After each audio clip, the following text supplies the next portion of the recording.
Entré al vestíbulo del Hotel El Rincón de las Flores, con el cuidado de quien quiere pasar desapercibida. Mi mano apretaba una pequeña bolsa de regalo que colgaba de mi muñeca. La chaqueta de seda rosa que había ahorrado para comprar me parecía una armadura frágil ante el murmullo de las lámparas de cristal y las risas educadas que llegaban desde el salón de eventos. Me dije a mí misma que estaba siendo tonta, que todo estaría bien, que esto no era más que otro de los hitos de Sebastián y que por supuesto habría un lugar para mí. Junto a la entrada, un atril de bronce exhibía el plano de asientos en una caligrafía elegante. Tragué saliva y me acerqué para buscar mi nombre. Mis ojos recorrieron cada fila de letras. Márquez Morales Méndez. Pero no, Maldonado. Volví a empezar desde arriba más despacio. Nada. Por un instante pensé que quizás los nervios me habían hecho pasar por alto mi nombre. Una joven con un vestido negro estaba en un pequeño pódium junto al atril tecleando algo en una tableta. Su cabello recogido en un moño apretado la hacía parecer aún más joven. «Buenas noches», dijo sin levantar la vista. «¿Nombre, por favor? ¿Amalia Maldonado?» Respondí en voz baja. «Soy la madre de Sebastián». Eso la hizo detenerse. Alzó la cabeza y me ofreció una sonrisa suave y ensayada. «Un momento, por favor». Se dio la vuelta y desapareció tras una puerta de vidrio esmerilado que se cerró tras ella. El silencio que dejó atrás se sintió más personal de lo que debería. Me hice a un lado para dejar pasar a una pareja mi hombro rozando el bronce frío del atril. Alguien en el pasillo soltó una risa alegre y despreocupada. Y pensé en Sebastián cuando era pequeño, en cómo solía abrazarme por la cintura, como si creyera que yo podía mantener al mundo a raya. Me quedé ahí, tratando de calmar mi respiración, recordándome que fuera lo que fuera, tenía que ser un simple error. Mantuve la mirada fija en esa puerta, sin permitirme desviarla. Cuando la puerta finalmente se abrió, Clara Cindy salió como si hubiera estado esperando justo detrás todo el tiempo. Su sonrisa tenía esa forma frágil que siempre ponía cuando estábamos en público. Avanzó hacia mí con los brazos abiertos, pero sin llegar a tocarme.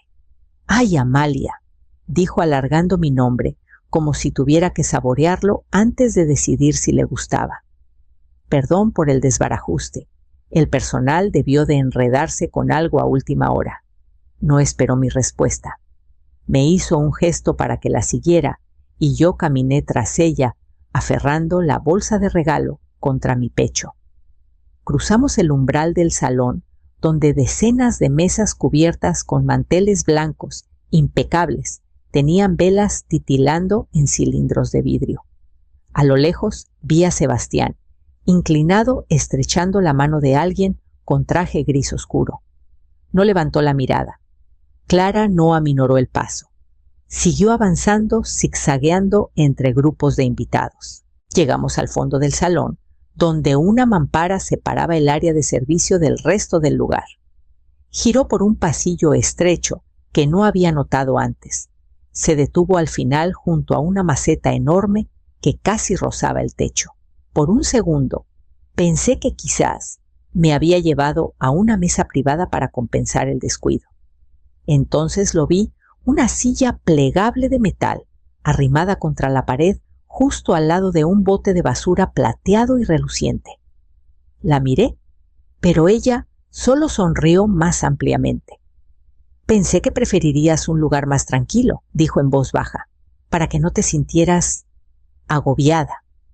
Se me hizo un nudo en la garganta. Con cuidado, dejé la bolsa de regalo en el suelo junto a la silla. «No seas tan susceptible», añadió Clara, con un tono ligero como el aire. «Es solo una bromita sin importancia». Se dio la vuelta y regresó al salón principal, dejándome en ese rincón silencioso y vacío donde hasta la música sonaba lejana. Me senté despacio las patas de la silla, chirriando contra el azulejo con un sonido que me hizo estremecer. El bote de basura despedía un leve olor a limón rancio y algo agrio. Junté las manos en mi regazo y miré al suelo, obligándome a mantener la compostura. Sabía que si dejaba escapar una sola lágrima no podría parar. Un mesero pasó con una bandeja de copas de champán. Dudó al verme sus ojos yendo de mi rostro al bote de basura y de vuelta. Abrió la boca como si fuera a decir algo, pero luego lo pensó mejor y siguió caminando. El suave tintineo del cristal lo acompañó por el pasillo. Desde mi lugar apenas alcanzaba a ver el borde del salón. Las mesas estaban llenas, los invitados reían y charlaban por encima de la música. De vez en cuando alguien miraba alrededor como contando rostros, pero nadie volteó hacia mí. Mantuve la mirada fija en el resplandor de luz más allá de la mampara, recordándome que estaba aquí, porque yo lo había elegido, porque seguía siendo la madre de Sebastián, quisieran o no. Mis manos estaban rígidas sobre mis rodillas. Las flexioné con cuidado y pensé en los años que pasé sosteniendo la mano pequeña de Sebastián, ayudándolo a dar sus primeros pasos, deteniéndolo cuando se acercaba demasiado a la banqueta. En ese entonces él me miraba como si yo fuera el lugar más seguro del mundo. El micrófono crepitó. Levanté la cabeza justo cuando Sebastián subía al pequeño escenario al frente del salón. Estaba sonriendo con una confianza que casi dolía mirar. Alzó su copa. Por mis colegas, comenzó con la voz clara y cálida por mi increíble esposa, la mejor compañera que podría imaginar, y por la familia, los que siempre han creído en mí y los que saben cuál es su lugar. Una ola de risas recorrió las mesas. Mi corazón se apretó tanto que tuve que presionar la mano contra mi pecho para calmarlo. Volví a mirar al suelo, sintiendo que algo dentro de mí comenzaba a resquebrajarse. No recuerdo haberme ido. Un momento estaba mirando el tapete, tratando de no escuchar las risas, y al siguiente estaba afuera, en el aire frío de la noche, con las manos apretadas alrededor del volante. Me quedé ahí un buen rato viendo los faros de otros autos alejarse. Mi pecho se sentía vacío, como si algo esencial hubiera sido arrancado de mí. Cuando manejé a casa, las calles estaban casi desiertas. Por un instante me permití imaginar que Sebastián llamaría, que diría que lo sentía, que no había calculado cómo sonarían esas palabras. Pero mi teléfono permaneció en silencio en el asiento del copiloto. Entré a casa y puse la bolsa de regalo con cuidado en la mesa de la cocina. El papel azul se veía ridículo bajo la luz de la lámpara, como un accesorio de una historia que no era mía. Me di la vuelta y apoyé la mano en la encimera hasta que el temblor en mis brazos se detuvo. Dormir no fue fácil. Me quedé despierta, pensando en todas las pequeñas humillaciones que habían llevado a esta. Cada comentario punzante de Clara, cada vez que Sebastián lo dejaba pasar sin decir nada. El patrón estaba ahí desde hacía años, solo que no había querido verlo. Por la mañana manejé al otro lado de la ciudad, con el regalo aún en las manos. Me parecía importante entregarlo como si el gesto pudiera conservar un último pedazo de dignidad. Estacioné en la banqueta y caminé hasta la puerta de su casa. A través de la ventana vi a Clara en la cocina con el teléfono pegado a la oreja.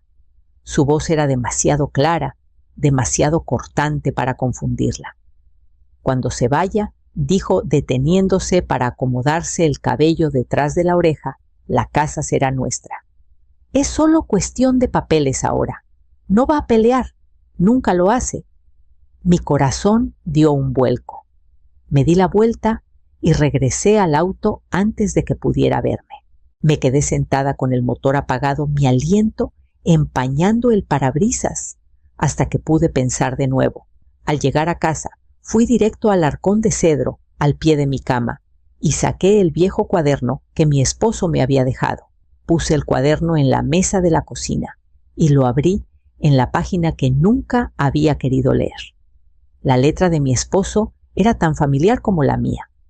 Las entradas estaban fechadas en columnas ordenadas, sus notas sobre cada pago, cada acuerdo, cada precaución que había insistido en tomar, incluso cuando le decía que se preocupaba de más. Cerca del final de la página estaba la cláusula que había añadido tras su primer susto con el corazón. La propiedad será transferida únicamente a herederos en buen estado. En caso de coerción, negligencia o maltrato intencional, la herencia revertirá al fideicomiso del Jardín Comunitario Maldonado. Leí las palabras 2 veces, luego una tercera. Pensé en la voz de Clara, a través de la ventana baja y triunfante. Pensé en Sebastián sonriendo, como si nada estuviera mal. Mis dedos descansaron en el borde del papel. Mi esposo había intentado protegerme incluso desde el más allá. Solo faltaba decidir si lo dejaría. Llamé a la oficina de Tomás Rivera, antes de que pudiera convencerme de no hacerlo.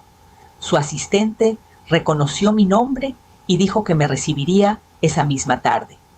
Me quedé en la mesa de la cocina hasta que llegó la hora de irme con el cuaderno abierto frente a mí como una acusación. La oficina de Tomás olía igual que el día en que firmamos el fideicomiso, madera pulida y algo limpio que nunca pude identificar. Se levantó cuando entré, su rostro sereno pero amable. Amalia dijo en voz baja: «Pasa, siéntate». Le conté todo. No intenté suavizarlo ni excusar a Sebastián. Describí la silla junto al basurero, el brindis, la voz de Clara en la cocina. Cuando terminé, Tomás no dijo nada por un largo rato. Tomó el cuaderno y lo acercó hacia él. «¿Sabes?», dijo al fin, «él puso esto porque temía que fueras demasiado indulgente». Miré mis manos. Pensé que si seguía apareciendo, verían que seguía siendo familia. Su expresión no cambió. A veces la única forma de que te vean es dejar de ser tan fácil de ignorar.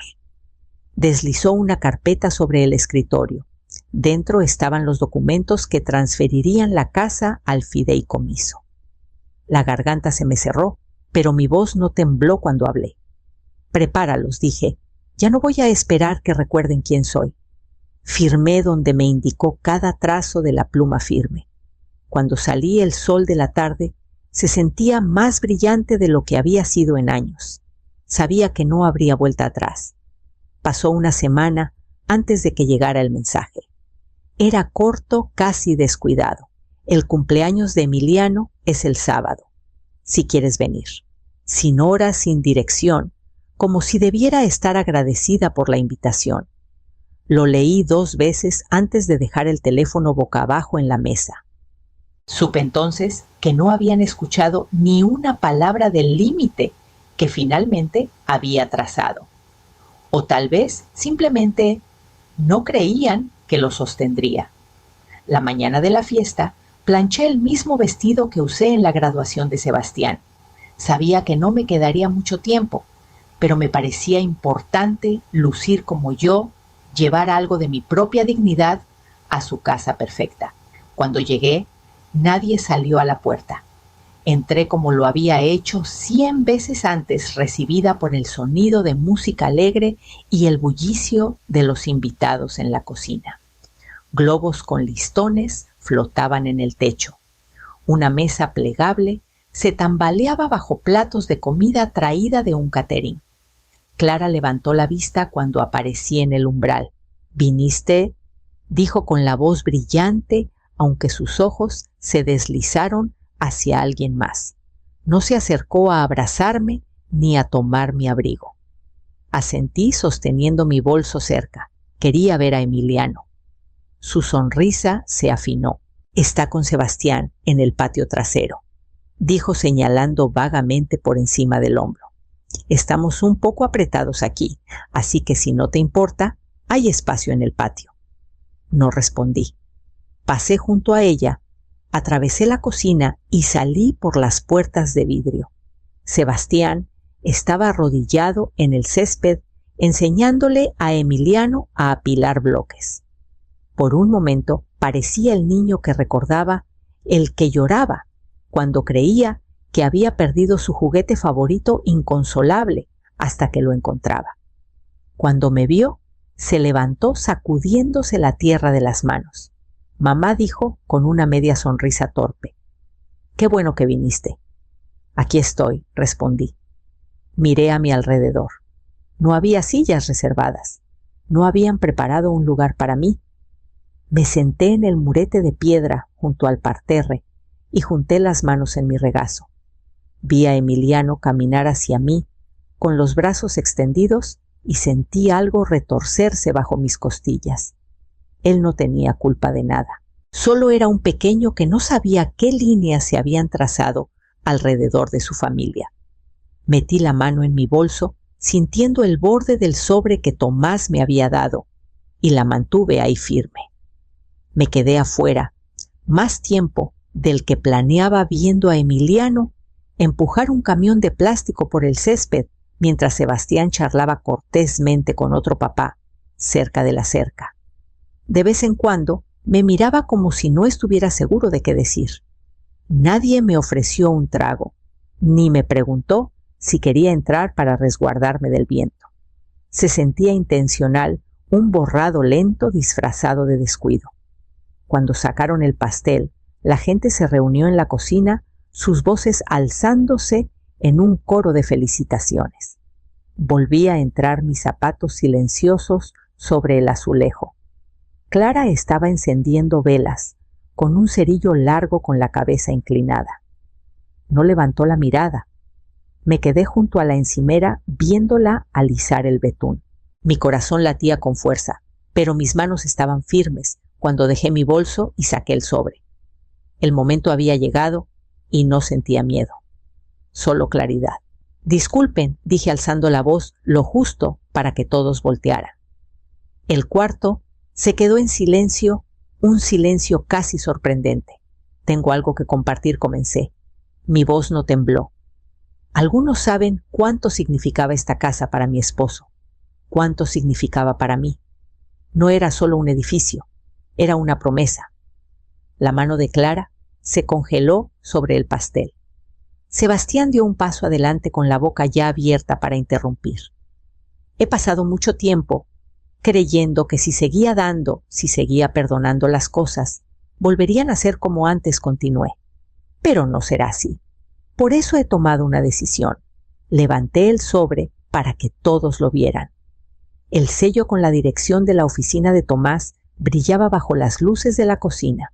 A partir de esta semana, la Casa Maldonado ha sido transferida al fideicomiso del jardín comunitario. Será un espacio para el vecindario en nombre de mi esposo. Jadeos y murmullos recorrieron la cocina. El rostro de Clara palideció, el cerillo aún encendido entre sus dedos, hasta que recordó apagarlo. Sebastián parecía como si alguien lo hubiera golpeado. Mamá dijo con la voz baja y cruda: «¿No puedes simplemente...?» «Puedo», dije con calma, y lo hice. Alguien al fondo, tal vez vos. Lorena empezó a aplaudir. Unos pocos se unieron inseguros. Dejé el sobre en la encimera frente a Clara. Por un momento lo miró como si fuera algo venenoso. No dejaré que el trabajo de mi vida sea un trofeo para quienes piensan tan poco de mí, dije. Me di la vuelta hacia la puerta trasera, sintiendo sus miradas mientras salía al aire frío de la noche. No esperaba que nadie me siguiera, pero al llegar al final de los escalones del porche, escuché la puerta chirriar detrás de mí. Los pasos de Sebastián eran vacilantes, no como los pasos confiados que siempre daba cuando estaba seguro de tener la razón. Mantuve la mirada en la calle, el viento levantando el borde de mi cabello. Mamá dijo, deteniéndose a unos pasos: «Por favor, no te vayas así». Me giré para mirarlo. Sus ojos parecían cansados, y por primera vez en mucho tiempo había algo desprotegido en su expresión. Tragó con fuerza. «Sí, me disculpo», dijo en voz baja. «Si hablamos de esto, ¿lo reconsiderarías?»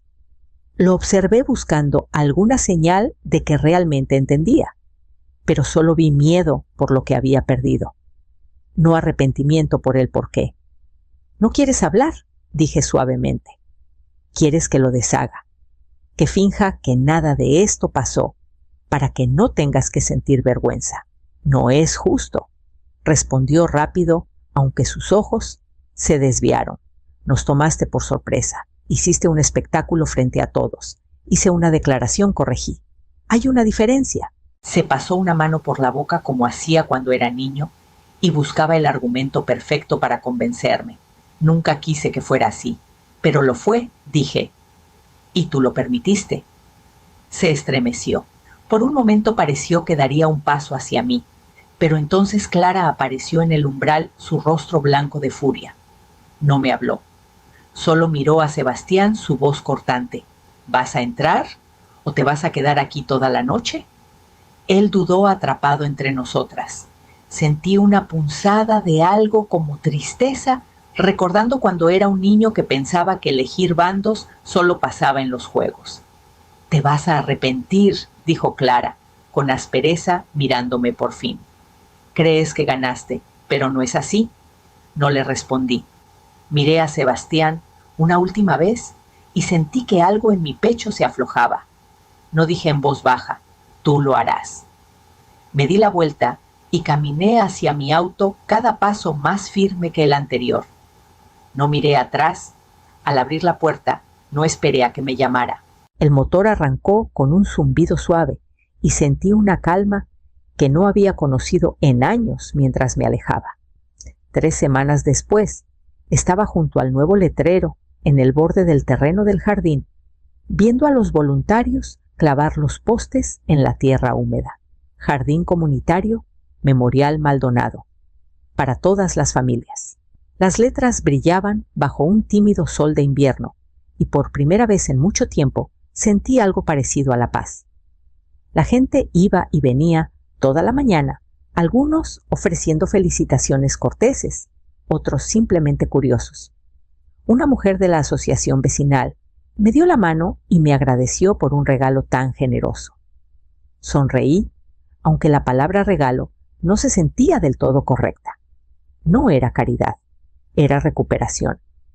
Cuando el último voluntario se fue, me quedé atrás caminando por el perímetro de la cerca, donde ya habían plantado bulbos de narcisos. Pensé en las manos pequeñas de Sebastián presionando semillas en la tierra, con la ayuda de su padre en cómo solíamos arrodillarnos juntos en el suelo. Me permití sentir ese recuerdo plenamente, no como un arma, sino como prueba de que algo bueno había existido entre nosotros. Mi teléfono vibró en el bolsillo de mi abrigo. Por un momento pensé en ignorarlo, pero sabía que no lo haría. Al sacarlo, vi el nombre de Sebastián. El mensaje era simple. Ahora lo entiendo. Lo siento. Lo leí 2 veces. Mi pulgar se quedó sobre la pantalla antes de escribir mi respuesta. Gracias. Tal vez algún día podamos empezar de nuevo. Guardé el teléfono y cerré los ojos, sintiendo el viento rozar mi rostro. Era algo pequeño, pero honesto. Por primera vez en meses no sentía el peso de fingir. Esa noche en mi departamento preparé una taza de té y me senté junto a la ventana mientras el crepúsculo cubría la calle. Pensé en los años que había dado a las expectativas de otros, en las 1000 formas en que intenté demostrar que merecía un lugar en su mesa. Al final había encontrado mi lugar al alejarme. Tomé el té despacio, dejando que su calor se asentara en mí. El silencio ya no era soledad, era limpio. Cuando dejé la taza, sentí una claridad que no tenía nada que ver con la venganza. Me había elegido a mí misma por fin, y nadie podía quitarme eso.